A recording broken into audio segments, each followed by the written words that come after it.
Vitamins के ऊपर हुआ था। Good morning. प्रीवियस आपका वाइटामिन्स हुआ था।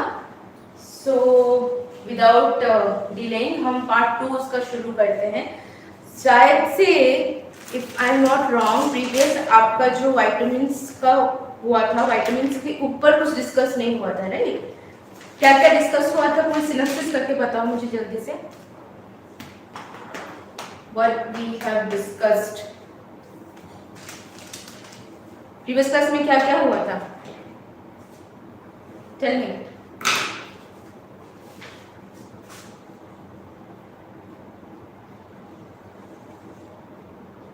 किसी को याद नहीं कि प्रीवियस क्लास में क्या हुआ था?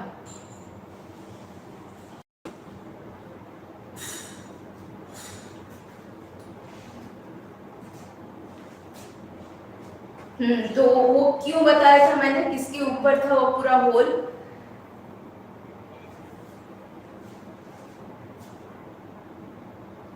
ओके, तो प्रीवियस क्लास आपका था एंटीऑक्सीडेंट एंड ऑक्सीडेटिव स्ट्रेस के ऊपर, राइट? तो आपका बुक में नेक्स्ट पार्ट 2 करके शायद 3rd पेज में है वाइटामिन्स का। तो वाइटामिन्स के फर्स्ट दो पेजेस में आते हैं आज कि जो कि है वाइटामिन्स के डिविजन्स और किस तरीके के वाइटामिन्स हैं, कितने प्रकार की वाइटामिन्स हैं। Okay, let's start.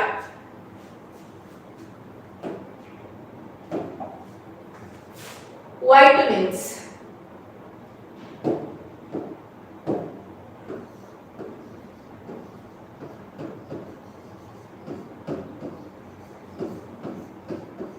Kashmir Funk.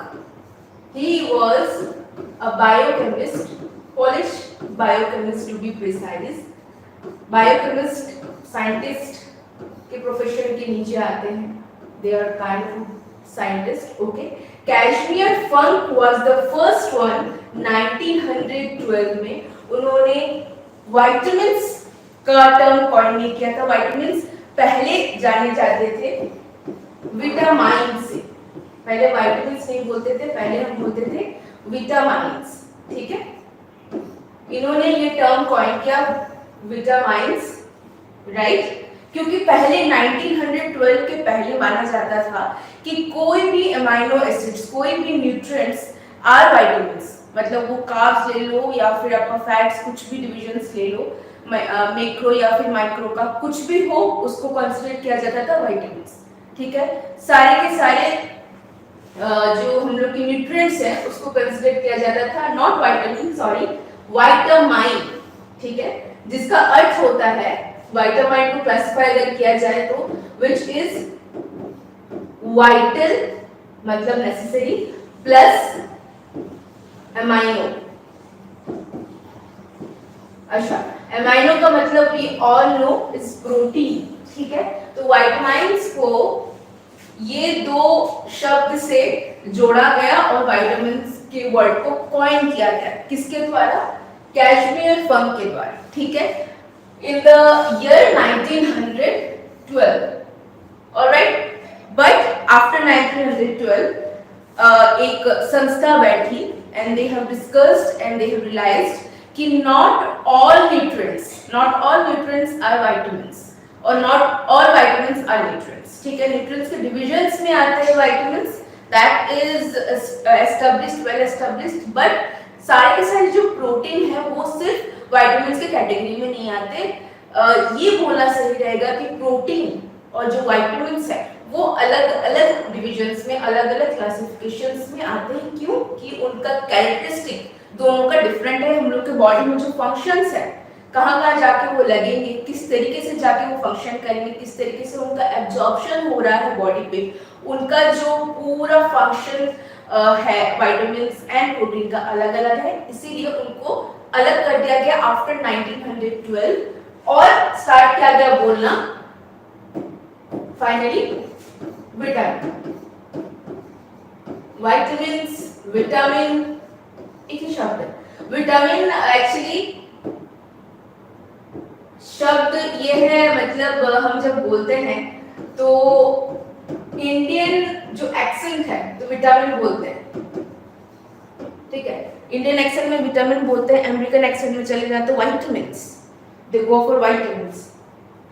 तो choice is yours, you can say whatever you want, यहाँ पे रोकने वाला कोई नहीं है, लेकिन just go for your Indian accent. Vitamin में बोल सकते हैं, वाइटामिन में बोल सकते हैं, मेरे मुंह से दोनों ही निकलता है, ठीक है।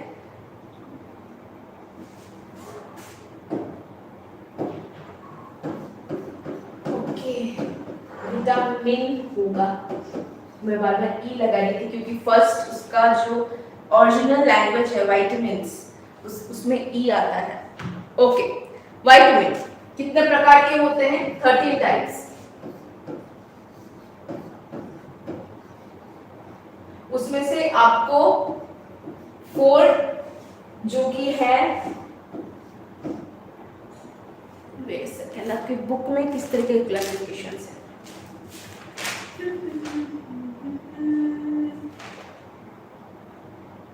विटामिन्स अलग अलग विभाग में अलग अलग तरीके से बांटे गए हैं, लेकिन मैं चाहती हूँ कि आपको बुक के टर्म में पढ़ाया जाए। Okay, 4 is fat salt.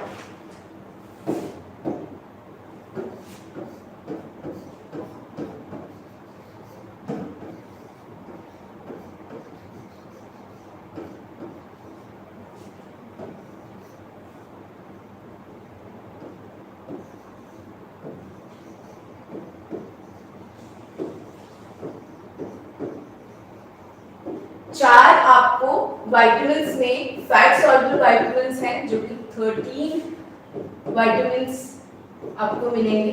Okay, 13 divisions में है टोटल, उसमें से 4 आपको फैट सॉल्युबल मिलेंगे और 9 वाटर सॉल्युबल। फैट सॉल्युबल में आते हैं ए, डी, ई एंड के, ऑलराइट। एंड वाटर सॉल्युबल में आता है आपका सिंपली, यू कैन से एब्जॉर्बिक एसिड जो कि विटामिन सी है, and vitamin B. Vitamin B के डिविजन्स काफी है, विटामिन B1 से लेकर B12 तक, उसके बारे में चर्चा करेंगे। बट ये डिविजन्स याद रखें, विटामिन्स का टोटल जो पूरा नंबर है वो 13 है, उसमें से 4 है फैट सॉल्युबल, नॉट है वाटर सॉल्युबल। सॉल्युबल का मतलब क्या है, चलिए उसके विषय में थोड़ा बात करते हैं। फर्स्ट आते हैं वाटर सॉल्युबल में। Water soluble, soluble is something, definition के तौर पे अगर बोले तो कोई भी पानी में अगर घुल जा रहा है, कुछ भी सब्सटेंस अगर पानी में घुलने की कैपेबिलिटी में है तो उसको सॉल्युबल बोलेंगे। फॉर एग्जांपल आप नमक ले लें, नमक अगर पानी में घुल रहा है तो बोल सकते हैं कि वो पानी में सॉल्युबल है। घुलने का जो इंग्लिश टर्म है वो है soluble. Okay, clear about that. तो ऐसे कुछ विटामिन्स हैं जो पानी के साथ काम करते हैं, ठीक है। पानी जब आपने लिया, आपके बॉडी में 70% ऑफ द वाटर है, right, you guys all be knowing that. तो 70% ऑफ द वाटर, जब भी कोई भी हम विटामिन्स खाते हैं इन टर्म्स ऑफ फ्रूट्स ले लिया कुछ, फॉर एग्जांपल आपने बनाना ले लिया, उसमें विटामिन बी है, ठीक है, तो वो vitamin B is water soluble. तो वाटर के जो बॉडी में वाटर है उसके साथ वो मिल के घुल के काम करना ज्यादा अधिकतर एफिशिएंटली में पसंद करते हैं। उसके साथ साथ आप किसी और को जोड़ दोगे, कुछ फैट, गुड फैट जोड़ लोगे तो विटामिन बी उसके साथ मिलके काम नहीं करेगा क्योंकि उसका कॉम्बिनेशन ही नहीं है। So vitamin C and B इसमें से आते हैं, जो कि आपको B1 से B12 तक आपको डिविजन्स मिल जाएंगे, ठीक है। Everything has the property that they can be dissolved and they could be soluble, solved in water, dissolved in water. All right. उसमें कुछ कुछ functions हैं इसके।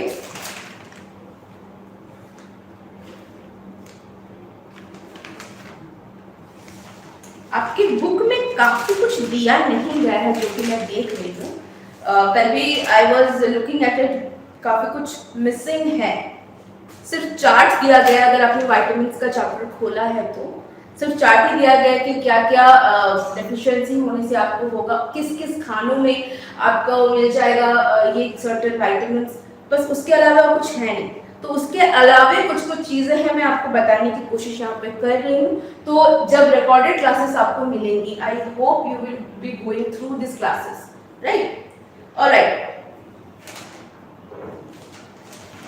वाटर सॉल्युबल का फर्स्ट फैक्टर ये है कि वो पानी में घुल सकता है। अच्छा, पानी में अगर घुल सकता है तो ये सोचिए कि वो पानी के थ्रू भी निकल सकता है। ठीक है, पानी के थ्रू से निकलना मतलब क्या होता है? पानी के थ्रू से निकलना मतलब यूरिन के थ्रू से निकल सकता है। आपको बोला जा सकता है कि पसीने के थ्रू से वो निकल सकता है। अगर वो ठीक से डिसॉल्व हो गया तो उसका काम खत्म हो गया, तो वो एक एक्सप्रेशन के तौर पे यूरिन के थ्रू से या फिर स्वेट के थ्रू से it could be eradicated.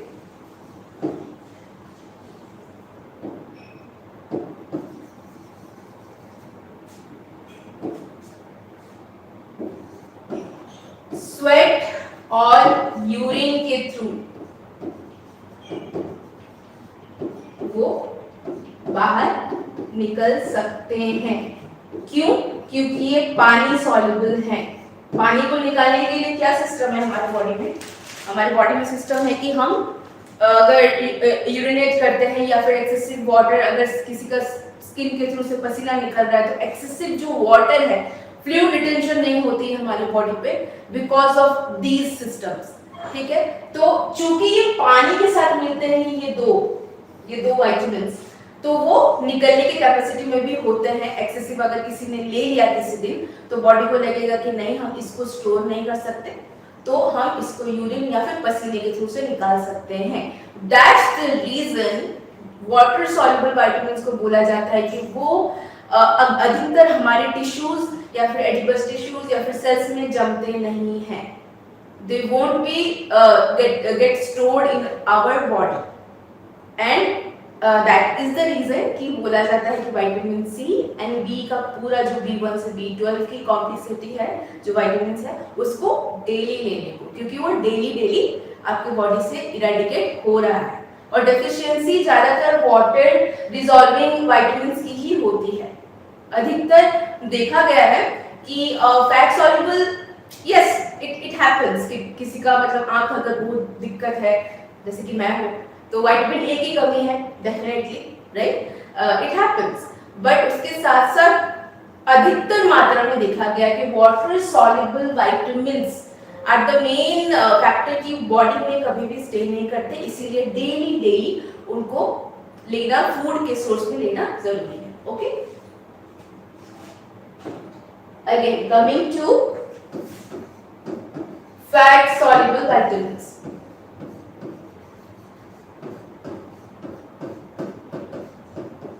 Chart जो है fat soluble which is A, D, E and K.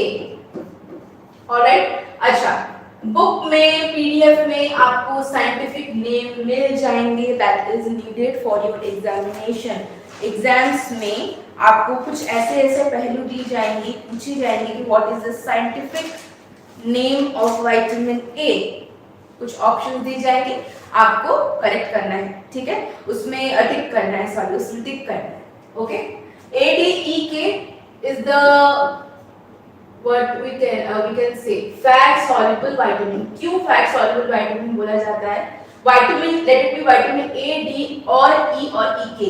ठीक है, कुछ भी आप ले रहे हो, फॉर एग्जांपल विटामिन A, अगर आप खाना खा रहे हो विटामिन A युक्त कुछ भी चीज, तो A के साथ, ठीक है, कुछ भी गुड फैट अगर आप मिला रहे हैं, कुछ भी गुड फैट, वो whether it could be nuts, whether it could be banana, ठीक है, banana is a good source of good fat, जो अनसैचुरेटेड फैट की कैटेगरी में आती है। उसके साथ साथ अगर आप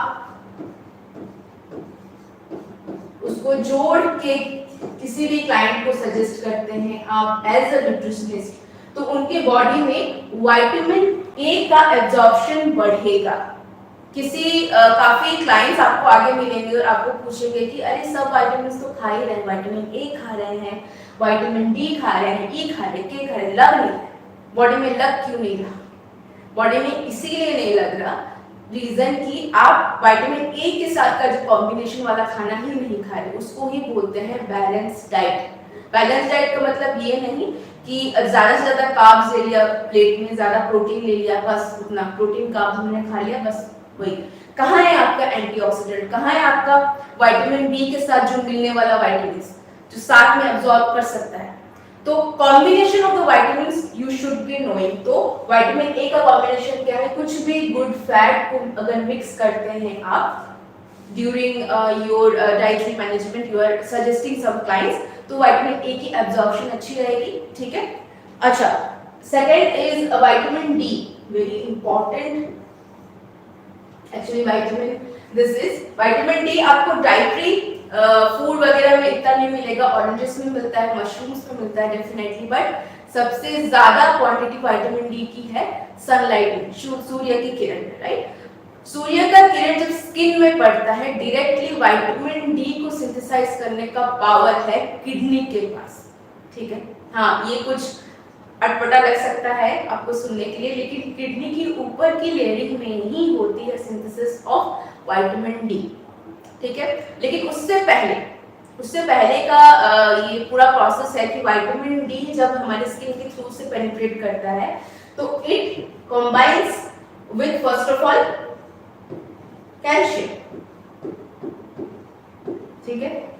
कैल्शियम के साथ वो कंबाइन करता है, resulting in someone's good bone health. इसीलिए बोला जाता है कि अगर किसी को अर्थराइटिस है तो सुबह सुबह वॉकिंग करें, प्रिफरेबली जब किसी का मतलब घर के आगे पार्क है और अच्छा सूर्य किरण पड़ रहा है, तो definitely it can help them, it will help them in their bone health, cartilages में जो फ्लेक्सिबिलिटी आने की, कैल्शियम की जो कैपेबिलिटी बढ़ेगी ड्यू टू आपका विटामिन डी। तो vitamin D is better absorbed with calcium. अच्छा, vitamin D is also goodly absorbed with K also, yes definitely, vitamin D plus K. Another angle,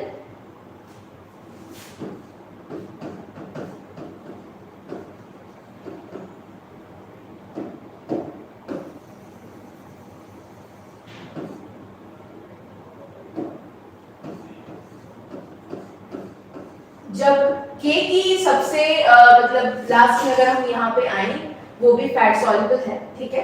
के की सबसे खासियत क्या है, विटामिन के की सबसे, वैसे तो काफी सारे इम्यून सिस्टम में भी हेल्प करता है, ठीक है, सेल्स को रीजनरेट करने में भी विटामिन के का काफी हाथ है, बट उसका मेन काम क्या है, प्लेटलेट्स को हेल्दी रखता है, ब्लड क्लॉटिंग में हेल्प करता है, कहीं किसी का खून निकल गया, छिल गया, कट गया और विटामिन के उसके बॉडी में है, काफी अच्छे अमाउंट में है, तो वो छिलना कटना, खून का बहना ऑटोमेटिकली कुछ मतलब 15-20 मिनट्स में रुक जाता है। ज्यादा खून अगर किसी का मतलब कम खून, अगर किसी का ज्यादा खून बह रहा हो तो वो थोड़ा रुकना मुश्किल है, एक्सीडेंट हो गया वो अलग बात है, लेकिन अगर आप फ्रूट्स काट रहे हैं और हाथ कट गया तो ऑटोमेटिकली कभी कभी खून रुक जाता है। तो इसका मतलब ये कि you inside yourself have vitamin के की अपब्रिंगिंग बहुत ज्यादा सॉलिड, ठीक है। तो clotting of blood is being handled with vitamin K। अच्छा, विटामिन डी के साथ इसका अच्छा कॉम्बिनेशन है। जब विटामिन डी हमारे बॉडी में भरपूर रहती है तो विटामिन के एक्टिवेटेड रहता है, ठीक है। तो एक साथ उनका काम करना एक मोटिवेशन होता है। जैसे कि मैंने प्रीवियस क्लास में भी कहा कि जैसे कि एक अमाइनो एसिड्स आपके बॉडी में काम नहीं कर सकता, उसको एक बॉन्ड बनाना पड़ेगा, जिसको पेप्टाइड बॉन्ड बोलते हैं, एक बॉन्ड बना के चलना पड़ेगा। कार्ब्स को भी एक बॉन्ड बना के ही बॉडी में एक्टिवेट होने के लिए समय लगता है। उसी प्रकार से विटामिन्स को भी दूसरे मैक्रोन्यूट्रिएंट्स के साथ, दूसरे विटामिन्स के साथ कोलैब करके ही काम करना पड़ता है, अकेले वो काम नहीं कर पाएंगे। ओके, अच्छा, विटामिन डी का ये हो गया। Vitamin E, alright, coming back to vitamin E plus C, vitamin C is a water soluble vitamins, still वो fat soluble vitamin के साथ मिल के अच्छे तरीके से काम करता है। जब E कब एक्टिवेट होता है, जब विटामिन C के साथ मिलके काम करे, ठीक है। These are some of the facts that you should be knowing कि किसके साथ, कौन से विटामिन के साथ किसको अगर आप जोड़ें तो एक ठीक तरीके से काम किया जा सकता है, क्योंकि सिंगल विटामिन ए का दे देना इट वोंट वर्क। अच्छा, और एक फैक्टर है कि जो आप देख रहे हैं विटामिन ए, डी, ई के सभी के सभी गुड फैट के साथ काम करेंगे। ओके, सिर्फ विटामिन ए नहीं, मैं ये बोलना भूल गई थी, विटामिन ए के साथ जो गुड फैट मिलके विटामिन ए की एक्टिवेशन होती है, वैसा नहीं है। ए डी ई के जो का पूरा विटामिन का जो पूरा कंपोजिशन देख रहे हैं वो सारे गुड फैट के सहित काम करने में कैपेबल होते हैं। Alright, so these are some of the features of fat soluble। अच्छा, another thing, चूंकि ये फैट सॉल्युबल है और फैट का सबसे फर्स्ट हरकत और कैरेक्टरिस्टिक बोला जा सकता है कि वो जमता है, उसमें जमने की कैपेबिलिटी है। वाटर सॉल्युबल मतलब बॉडी में they couldn't store, but fat soluble they can get stored. Storage capacity है उनमें कि वो हर एक टिश्यू, हर एक सेल्स के नीचे जम सकते हैं। ठीक है, फैट का एक आदत है। हेंस प्रूविंग कि ए डी ई के ये चारों एक ऐसे विटामिन्स के अंदर आते हैं जो कि बॉडी में स्टोर कर सकते हैं। इसका मतलब ये कि आपको डेली खाने की जरूरत नहीं है ये विटामिन्स। वो मतलब अब सफिशिएंट अमाउंट में, if you are 2 to 3 weeks में if you are having vitamin E, vitamin K, right, vitamin A, से then it is getting stored. Another interesting fact, लोगों को लगता है कि चिकन लिवर में होता है काफी vitamin A, even meat liver में भी, कोई भी लिवर का है आपके बुक में है। चूंकि हम इस चीज को प्रमोट नहीं करते कि नॉन वेजिटेरियन चीजें it should be there, but आपको फैक्ट्स जानना जरूरी है कि चिकन लिवर में विटामिन ए तो होता ही है, definitely it is there, but chicken liver के एक पीस में विटामिन ए इतना होता है कि आप 3 वीक्स तक विटामिन ए नहीं खाएंगे कोई भी फॉर्म का तो बॉडी में विटामिन ए की मात्रा रहती है। सोचिए, आप विटामिन ए को, चिकन के एक लिवर से तो काम चलता नहीं है, लोग पूरा एक कटोरी खाते हैं। ठीक है, जो रोस्टेड लिवर वगैरह सब होता है वो एक कटोरी खाते हैं, तो कितना विटामिन ए की मात्रा बढ़ गई। और एक फैक्टर ये है कि कोई भी विटामिन आपकी बॉडी में अगर बढ़ रहे हैं तो it is giving you opposite. ठीक है, विटामिन ए का ज्यादा बढ़ना मतलब आपकी आंखों का विजन को खराब करना। बोलते हैं कि विटामिन ए खाने से आंख तेज होता है, उसका उल्टा, अगर विटामिन ज्यादा हो गया ए तो आंखें ब्लर होनी भी शुरू हो जाती हैं, वो भी एक साइंटिफिक रीजन के तहत आता है। ठीक है, तो next time if you guys are optioning for 1 piece of liver, एक लिवर खा के समझ जाइए कि विटामिन ए का कोटा 3 वीक्स तक कंप्लीट हो गया है। हालांकि we don't promote those things, क्योंकि वी नो कि we definitely know and scientific truth भी है कि you know human body doesn't really absorb और डाइजेस्ट फ्लैश मीट, बर्ड्स का मीट। ठीक है, नॉनवेज के लिए हमारा बॉडी जो होमो सैपियंस का स्पीसीज है वो बना ही नहीं है, बट स्टिल टेस्ट बर्ड्स के लिए लोग खाते हैं। तो this fact you should be knowing कि एक piece of liver can damage your optical nerves. ठीक है, ऑप्टिकल नर्व्स और विटामिन ए की डिफिशियंसी भी हो सकती है। Excess of vitamins can cause thing called, जो आपको बोलते हैं पैराडॉक्स इफेक्ट होनी शुरू हो जाती है पर्टिकुलर विटामिन्स की। फॉर एग्जांपल विटामिन B1 से डिजीज कॉल्ड बेरीबेरी होता है। ठीक है, डेफिशिएंसी से B1 कम खाया तो बेरीबेरी होने के चांसेस होते हैं, राइट। लेकिन अगर ज्यादा भी खाया तब भी बेरीबेरी होने के चांसेस है।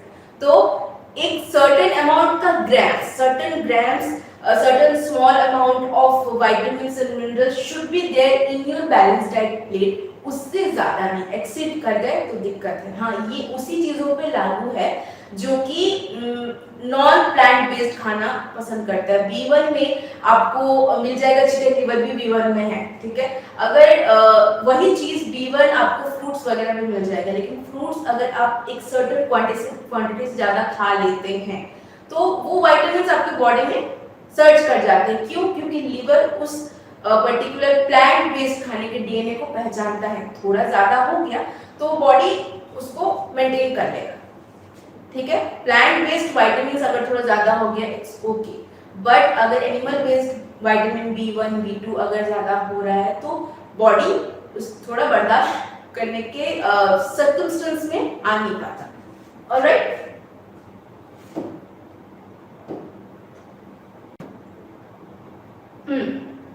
we have completed this fat soluble and water soluble, definitely yes. Okay, deficiency के तौर पे चल जाते हैं, थोड़ा स्लाइड को अभी देखते हैं।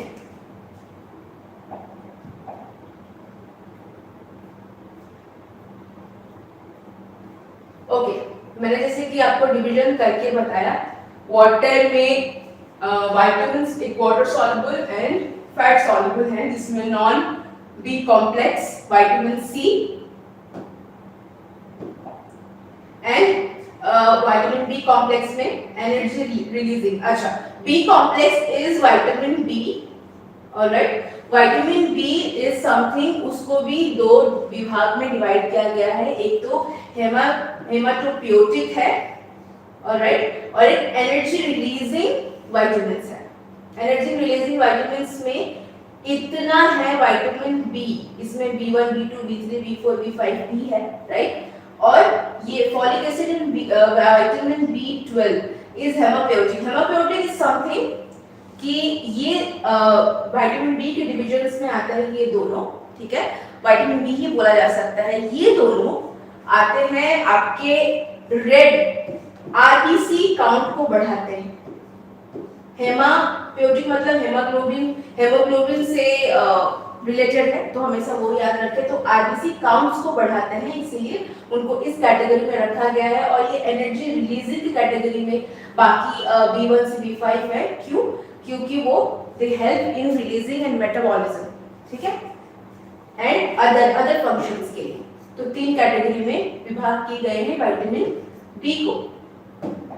पीपीटी मैं जिस दिन प्रोवाइड करूंगी आपको, देख के आप एक बार रिवाइज अगर करोगे प्लस बुक, तो चीजें आपको काफी you will be feeling really relax about it कि अरे ये तो इतना कॉम्प्लिकेट नहीं था, है ना। अच्छा, विटामिन B1 के बारे में थोड़ा जान लेते हैं भाई। मैंने साइंटिफिक नेम के बारे में आपको बताया था। देखो, थियामीन एक है विटामिन B1 को, जिसको बोलते हैं रिबोफ्लेविन। अच्छा, ये जो साइंटिफिक नेम आपको दिख रहे हैं, right, these scientific names you are seeing, ये सारे पढ़ेंगे एमसीक्यूज में, याद रखना जरूरी है, ठीक है। B1, vitamin B1 which helps in release energy from foods and it's important in maintaining nervous system and function। मैं पूरा पीपीटी आपको पढ़ के नहीं सुनाऊंगी, it's your job, it's your homework actually, कि आप पूरा पढ़ें। फंक्शंस और कैसे सिंथेसिस होता है ये बताने का काम मेरा है ना। तो these are some vitamin B के विभाग में आते हैं अप टू विटामिन B12। अच्छा, विटामिन B7 के बाद विटामिन B8 क्यों नहीं है, 10 क्यों नहीं है, 11 क्यों नहीं है, डायरेक्ट विटामिन B12 क्यों नहीं है?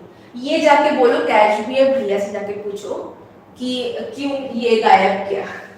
Okay, don't ask me that because मैंने भी बहुत खोजा।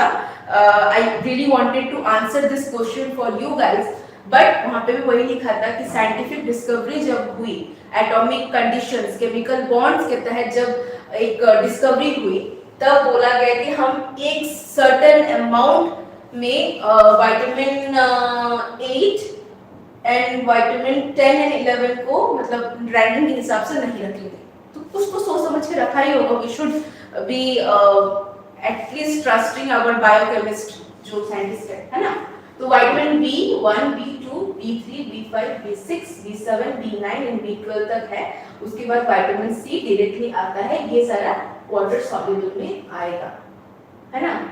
तो आपका यहाँ से मेन क्वेश्चन से ही पड़ेगा साइंटिफिक नेम्स। और क्या क्वेश्चन पड़ेगा मैं बताती हूँ। यहाँ से आपको क्वेश्चन पड़ेगा व्हाट इज द डेफिशिएंसी, ठीक है। B1 में जैसे मैंने बेरी बेरी कहा, ठीक है।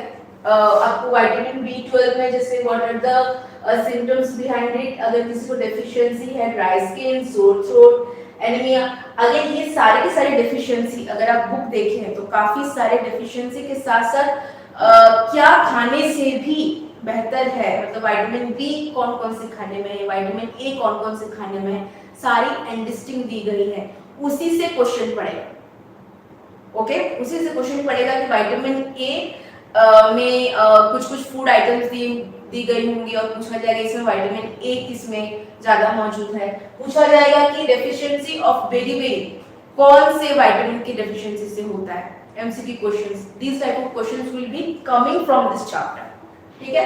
और कुछ इसमें ज्यादा नहीं है, और मैं पीपीटी आपको पढ़ के सुनाने में आपको ये करना चाहती, टाइम वेस्ट करना नहीं चाहती, दोनों का टाइम वेस्ट है इसमें, okay.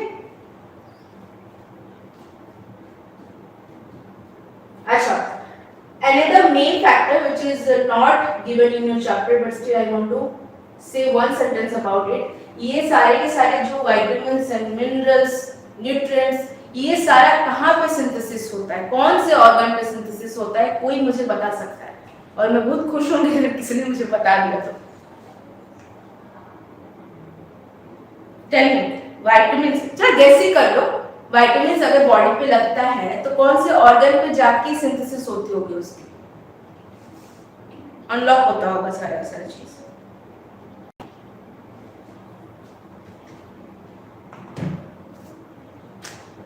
Tell me, no one, okay, no worries, नया नया है ये चीज।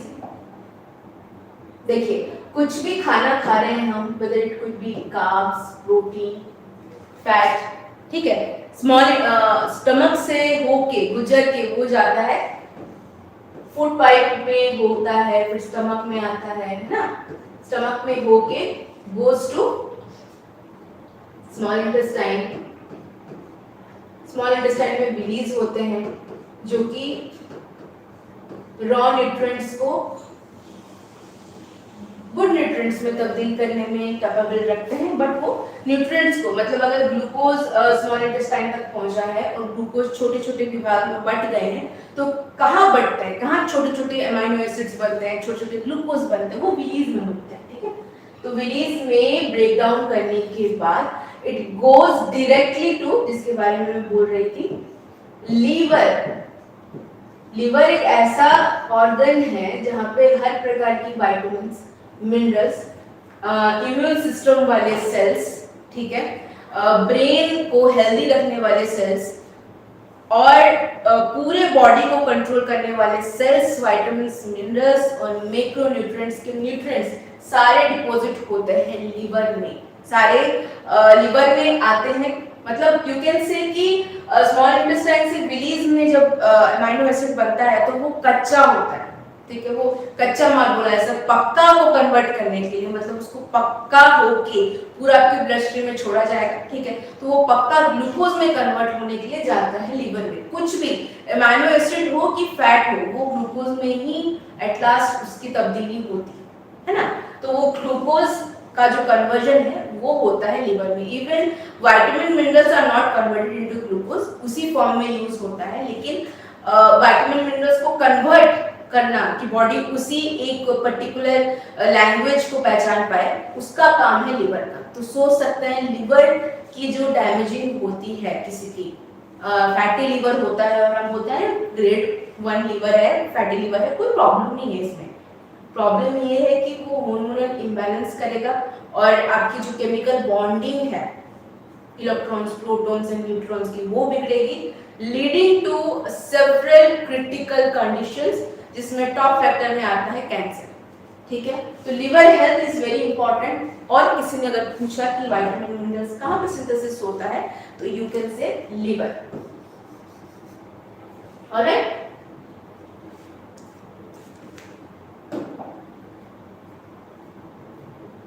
अच्छा एक बात बताइए, आपका कौन कौन सा पीडीएफ अपलोडेड हुआ है अभी तक? सारे के सारे पीडीएफ आपको नजर आ रहे हैं आपकी ये में क्लास नोट्स में? टेल मी।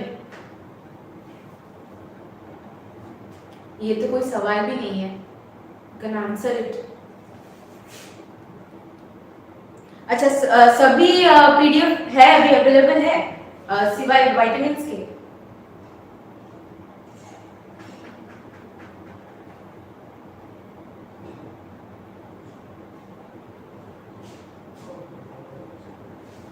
B2? अच्छा B2 वाला समझ में नहीं आ रहा है, कहाँ पे समझ में नहीं आ रहा है? अच्छा ये जो पोर्शन लिखा है, ठीक है, डेफिशिएंसी में, ये अपन के इवन हिंदुस्तानी लैंग्वेज में लिखा नहीं है, ये पीपीटी मैंने प्रिपेयर नहीं किया, so that's the fault in it कि ये चीज नहीं पढ़ना, समझ में वैसे भी नहीं आएगा, ठीक है। आपको पीडीएफ जब मिलेगा तो ये सारी जो आपकी चीजें हैं, जैसे stimulates of the mouth and tongue, migraine, headaches, dry skin, sore throat, ये सारा का सारा सिम्टम्स है, ठीक है। क्रैक रेड लिप्स मतलब जो आपके लिप में ज्यादा रूखापन आ जाने से वो चैप्ट हो जाता है, ठीक है, उसको फिर ऑयलिंग करनी पड़ती, वैसलीन लगानी पड़ती, और डेली अगर किसी का हो रहा है तो समझा जा सकता है कि उनके बॉडी में विटामिन B2 की कमी है। B2 की कमी है। सोर थ्रोट, ज्यादा हमेशा थ्रोट की इन्फ्लेमेशन या फिर गला खराब हमेशा हो रहा है, B2 की कमी, ठीक है। तो इसमें फॉर एग्जांपल B2 के बारे में जो दिया गया है कि अगर B2 की डेफिशिएंसी हुई तो इस तरीके की चीजें आपको आपकी बॉडी में तब्दीलियां नजर आएंगी। उसी प्रकार से विटामिन B3 के बारे में भी दिया गया है कुछ चीजें, ठीक है। For example reduces phosphate in your blood, B3 की कमी होने से फॉस्फेट भी कम हो जाता है आपके शरीर में, जिसका मेडिकल टर्म यहाँ पे है।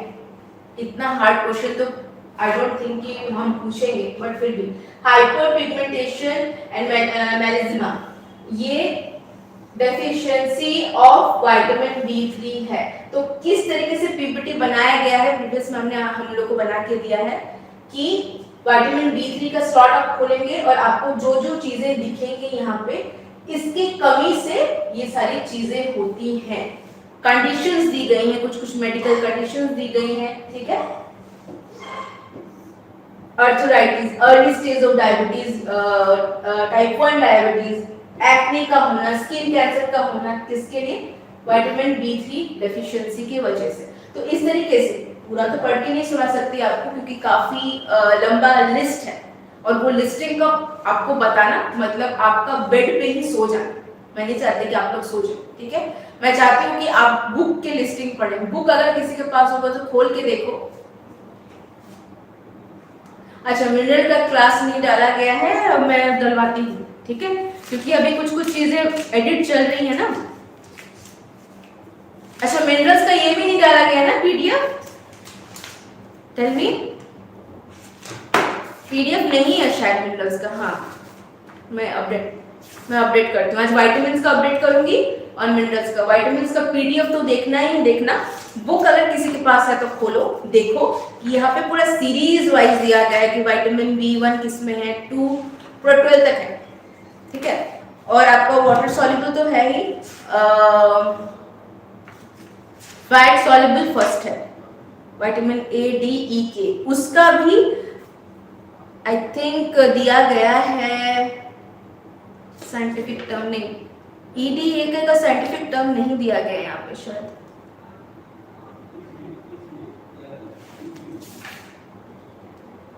नहीं दिया गया। बाकी आप विटामिन C से विटामिन B12 तक देखें तो यस। अच्छा, विटामिन B12 के बाद कोलाइन का बात है, और एक है, मैं बोलना भूल गई थी।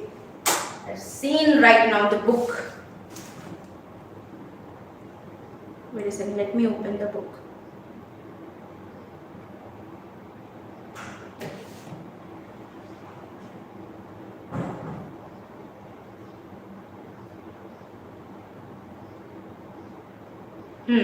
कोलाइन की जो बात है, जो कि आपको फिश वीट वाले फूड में मिल जाएंगे, जो कि लास्ट डिविजन B12 के बाद का है, ठीक है। वो भी एक यू कैन से फैट सॉल्युबल विटामिन के अंदर आता है। कोलाइन is also one of the vitamins जो कि ज्यादा चर्चा में नहीं है। चर्चा में इसीलिए नहीं है क्योंकि लोग ज्यादा इसको ज्यादा क्वांटिटी में खाना पसंद नहीं करते, या फिर अनफॉरगेटेबल विटामिन बोला जाता है इसको। सो विटामिन के को भी मतलब फॉरगेटन विटामिन बोला जाता है क्योंकि जल्दी भूल जाते हैं लोग विटामिन के एंड कोलाइन को, ठीक है। ये रिवीजन में डिस्कस करना भूल गई थी। तो it is one of the extra vitamin that you get from egg yolk. I don't recommend this, क्यों लिखा है मैंने एक्सप्लेन किया है आपको। This book comes from Canada. Actually sir ने, समीर कुमार दारा सर ने लिखा है पूरे बुक को, लेकिन डिस्कस किया है कैनेडियन यूनिवर्सिटी के साथ, जहाँ पे आप सर्टिफाइड होने वाले हो जिस यूनिवर्सिटी के तहत। तो उनका कहना था कि हम बहुत जल्दी इंटरनेशनल स्टूडेंट्स को भी जोड़ेंगे। तो अगर इंटरनेशनल अक्रॉस द कंट्री के बच्चे भी जुड़ रहे हैं इस कोर्स के साथ, तो उनके कंट्री में जो फल मूल जो आपका जो ज्यादा सॉइल एडाप्टेशन वाला खाना उनके पास नहीं है, ज्यादा दाल नहीं है, ज्यादा राइस नहीं है, वो सिर्फ मीट पर डिपेंड करते हैं। इसीलिए सर ने पूरे कंट्री को ध्यान में रखते हुए इस बुक को लिखा है। तो जिस जिस जगह पे आपको मीट बेस्ड खाना मिल रहा है, एनिमल बेस्ड खाना मिल रहा है, तो you have to eliminate it. किसी दिन मैं एक स्पेशल क्लास रखूंगी जब आपका पूरा कोर्स कंप्लीट हो जाएगा। I would like to explain कि क्यों होमो सैपियंस मतलब हमारा जो ह्यूमन बॉडी है, क्यों एनिमल मीट या फिर एनिमल बेस्ड चीजें जो कि पनीर चीज एब्जॉर्ब या फिर ठीक से मतलब डाइजेस्ट क्यों नहीं कर पाता, और वो लीड करता है आपके मेटाबॉलिक सिंड्रोम्स, ठीक है। तो दैट इज फॉर टुडे। इतना ही मुझे आज डिस्कस करना था। बाकी आपका काम है कि आप पूरे टेबल को ध्यान से पढ़ें, और इसी से एक्चुअली एमसीक्यू क्वेश्चंस मैं बनाने वाली हूँ, ठीक है।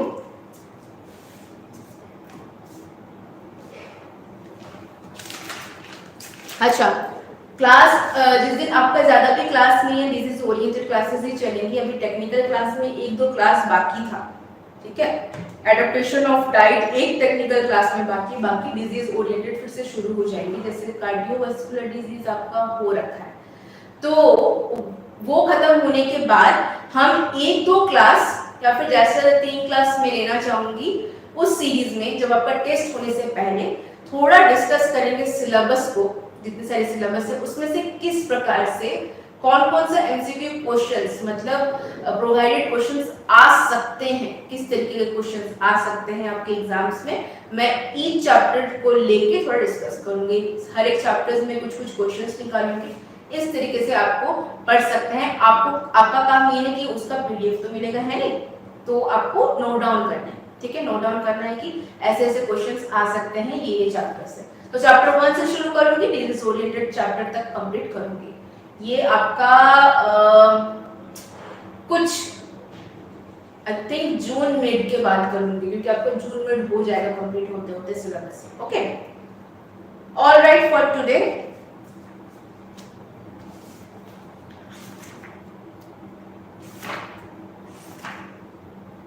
ऑलराइट, सो हम नेक्स्ट करेंगे I think adaptation of diet. हुआ नहीं है, वो कंप्लीट होने के बाद कंप्लीट हो जाएगा आपका। ऑलराइट, ठीक है। मैं चाहती हूँ कि डिजीज ओरिएंटेड आपका थोड़ा अच्छी तरीके से हो, क्योंकि इसी बेसिस पे कल को आप अच्छा न्यूट्रिशनिस्ट करोगे, अच्छा सर्टिफाइड चीजें करोगे आप, है ना। ऑलराइट, सो अभी कौन एडमिट हो रहा है जब मैं क्लास बंद कर रही हूँ? तो अच्छा, इतना लेट कौन? अच्छा ठीक है, अब कोई ज्वाइन किया तो क्या ही कर सकते हैं, ठीक है। अच्छा, go through the PDF, go through the book. Okay, I am ending the class.